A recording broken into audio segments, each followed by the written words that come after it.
midnight drive.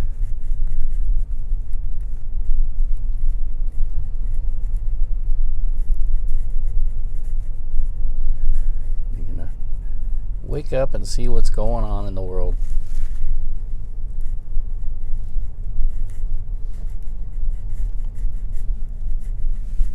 Hopefully the mice will be calmed down, not too active. Or should I say the squirrels? Maybe squirrels are more appropriate. I'm crazy. The weather, it's still above freezing, but it feels really cold. And by the way, my moods have been swinging. I think the weather is changing. There's a front coming through or something, and the wind has been howling all night. At least the way the trees make it sound. Maybe the trees are a bit whiny.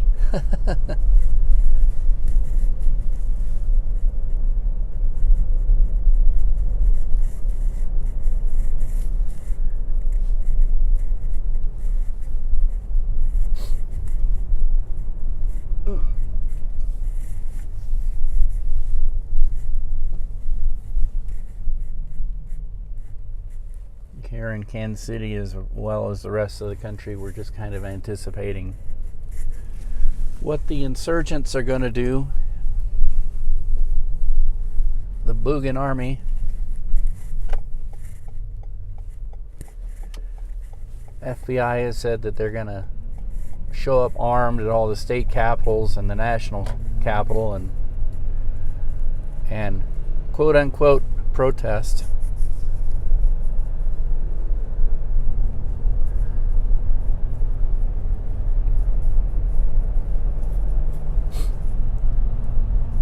You know, showing up armed at a protest is never a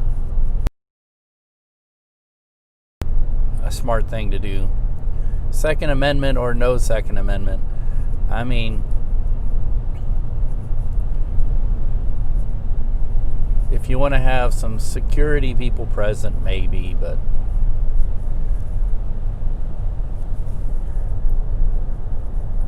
you never know. You can invite all sorts of nuts with itchy fingers, and we found out in Washington that, you know, that will come true. Although that was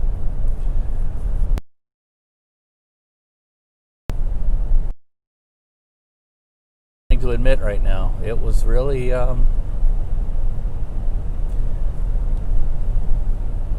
planned insurrection. I mean, there were a range of attitudes at that, from people who were just going to show up with signs and protest to people who were ready to hang people and shoot people and blow up things. There was actual plans, and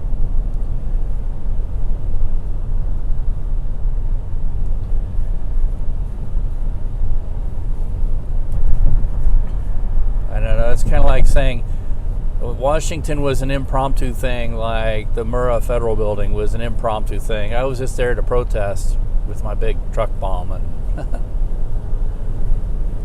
it somehow went off, and 169 innocent people died.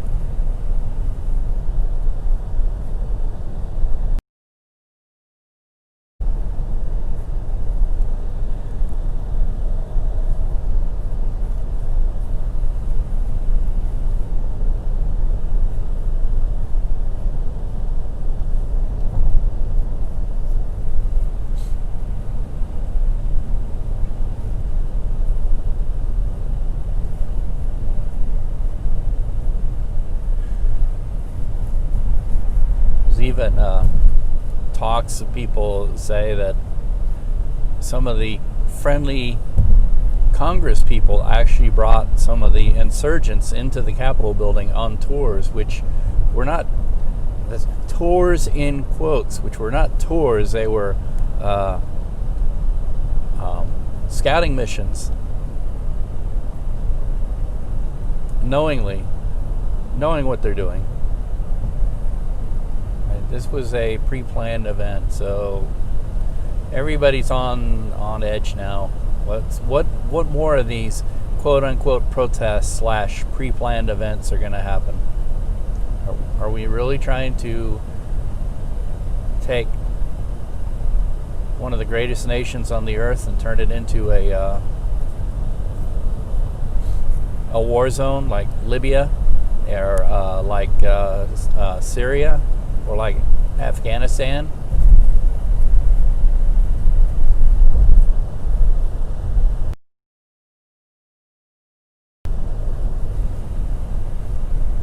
Because that seems to be the goal of some people.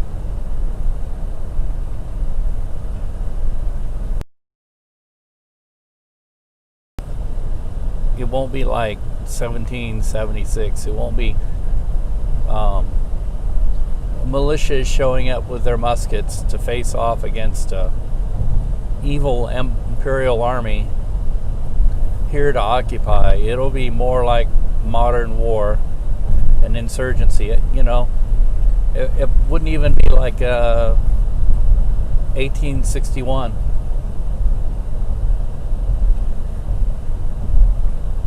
Where two sections of the country square off against each other, and no, it'll be more like I think Syria is a good example.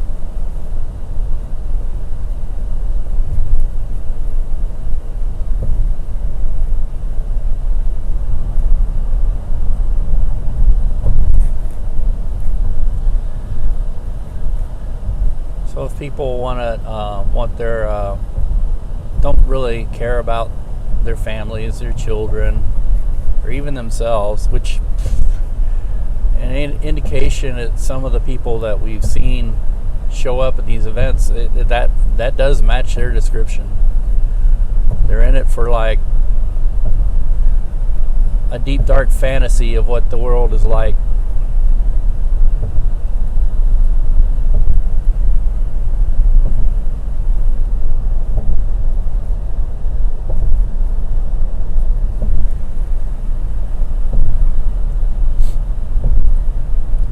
As I have said, I am not one to be fond of Thanksgiving dinner debates over politics, where people take as extreme a point of view as they can from each other, when really there isn't that much that really separates people. But people want to take a hardcore point of view, when really the way most people live their lives, they're not that hardcore to begin with. And I don't believe in liberal, I don't believe in conservative. It's just, you take an ideologue, and I don't care if you put an R next to his name or a D next to his name. An ideologue's an ideologue. It's the same person as far as I'm concerned.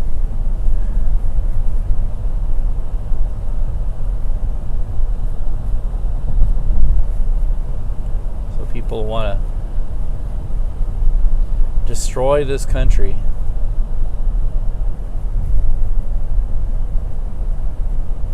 Destroy everything that it stands for.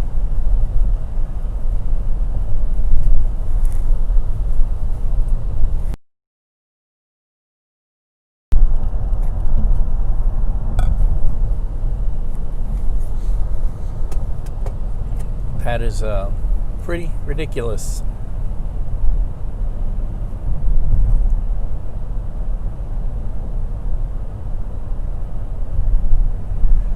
The only people who really profit by that are people who make guns, ammunition, heavy weapons, explosives, high-tech devices.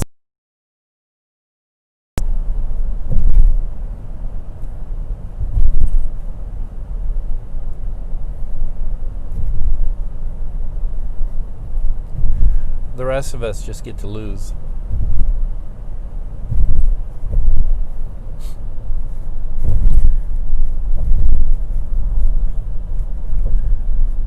There used to be a time when the Second Amendment wasn't so much of a debate. I remember when the NRA was more reasonable than they are now, when they weren't as political. Just the National Riflemen's Association teach safety, firearm safety to children. Hunting associations would go out with our registered rifles, and I don't even think there was a time when you had to register. Oh yeah, we had to start registering in 1968. Why was that? Well, the NRA was on board with that gun legislation because 1968 was the year that the Black Panthers started arming up. So yeah, when it comes time for, like, we're afraid of black people, we want healthy gun regulations. But now that it's white people arming up and ready to insurrect, I don't know if that's a term, then, you don't infringe on my freedoms, man. Don't step on my Second Amendment rights. Well, your Second Amendment rights weren't that precious in 1968 when you made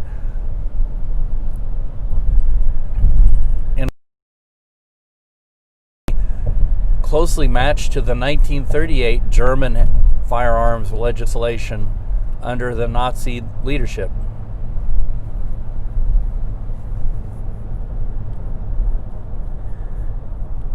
So, yeah, I went the wrong way. I was supposed to go the other way. I forget what I'm doing.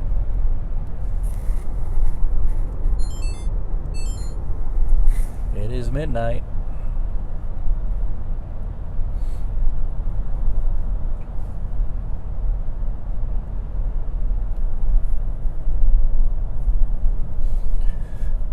But yeah, I remember the NRA of the 70s, even the 80s, before the 1990s and the crazy started happening, when it was respectable. When you were in Boy Scouts, as I was, half of the leadership was NRA, and they really did. They really spent a lot of time teaching you about firearm safety, and you go out on a camp out, and somebody brings some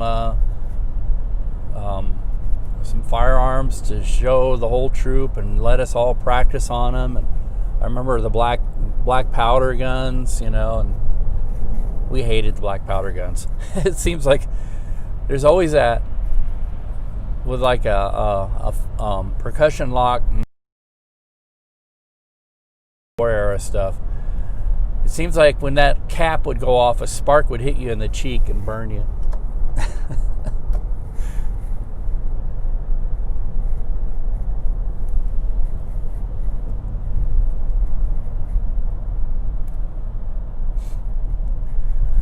And then crazy happened, and it became a political thing. Now people are like building bunkers, and it's no longer about black powder and hand loading and hunting. It's all about accumulating weapons of mass casualty weapons.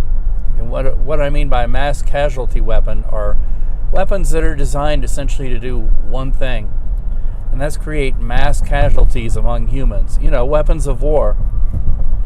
You're not going to go hunting with a fully automatic AR-15 or a SK-47, SK-47, AK-47. I was thinking of the SKS.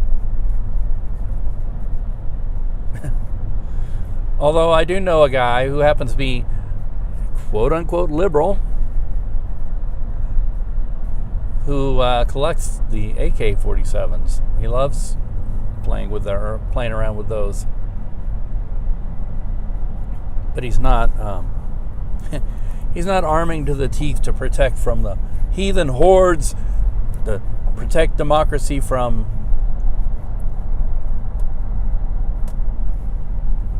democracy, I guess.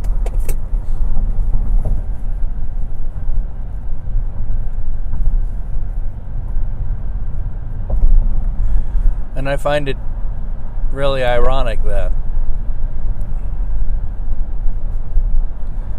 one of the most anti-democratic people you could even think of, an aristocrat essentially, comes along and lies about everything, but especially about the election. Oh, I didn't get elected, so it must be the system must be rigged against me, unless, of course, the vote goes my way, and then it's not rigged.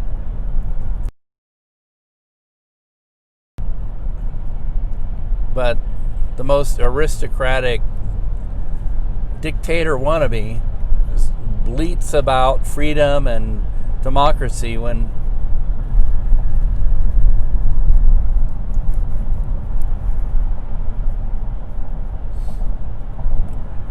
it would be quite different, I guess, if a populist actually came up from the grassroots, like somebody who was born and raised in, the typical story, the Lincoln story, a log cabin, dirt floors, self-educated, brought himself up.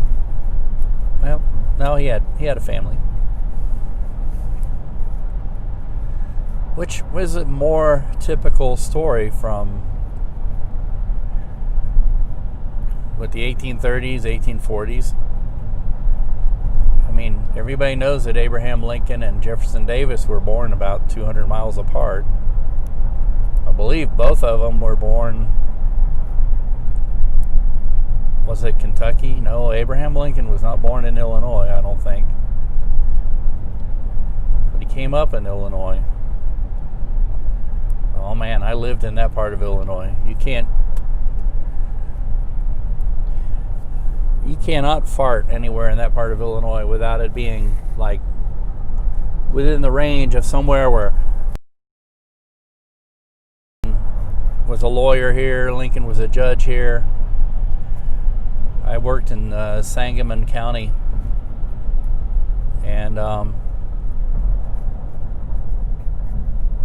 was it Sangamon County? The Sangamon River. In Lincoln Circuit, and and everywhere you turn around, there was a plaque. Lincoln rode his horse here, I don't know, rode a horse, or I believe he rode on a wagon pulled by horses, and was notable for being a voracious reader. So that he would be sitting on his wagon while he's going to the next court in his circuit, and he would have a book in his hands reading. Of course, back then, without TV or even radio or anything else, reading was about the only real form of entertainment. You could learn how to play a musical instrument and entertain yourself and others that way, which a lot of people did, still do.